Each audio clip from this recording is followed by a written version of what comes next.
Kyler. Thank you. Historic landmarks are a part of what makes a city so unique, and here in southern Arizona we have a lot of them. But how does a property get designated as an historic landmark? 9 on your side's Heidi Alaga spoke to the Tucson Historic Preservation Foundation to find out.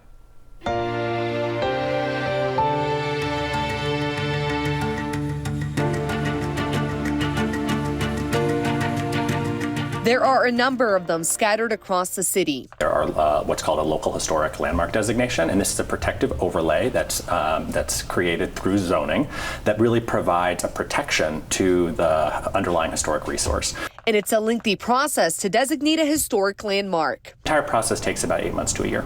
It's a job that means a lot to Executive Director of the Tucson Historic Preservation Foundation, Damian Klinko. I was really concerned how Tucson was treating its historic built environment, which is why he decided to get involved with the Preservation Foundation. Tucson Historic Preservation Foundation, which is a 501c3 nonprofit, uses the resources that we raise to help identify, survey, document, and then work with sympathetic owners to create these types of regulatory overlay tools to help manage and protect resources for future generations.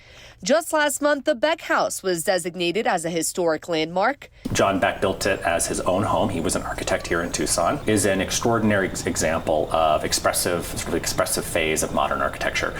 So how does a place become a landmark? After the Preservation Foundation does their research, they nominate it. There are about a dozen individual properties scattered across the city that have this type of protective zoning. It then gets reviewed by the commission and goes through a complete rezoning process. For the National Landmark Designation, we are working with willing owners. After that, it goes to the mayor and council for recommendations where a final decision is made. So the properties that are designated have to go through a review process. If anybody ever tried to demolish them, they would have to go to mayor and council for approval. While there are specific rules to follow if a historic landmark is owned by someone, it can have a long-term benefit to the property and the city. Studies across the country have shown that these types of designations over time increase property value. I think it certainly adds cultural value, which I think is the most important to the fabric of our city. Heidi Alaga, KGUN 9 on your side. Some great buildings in this town for sure. With less than 10 months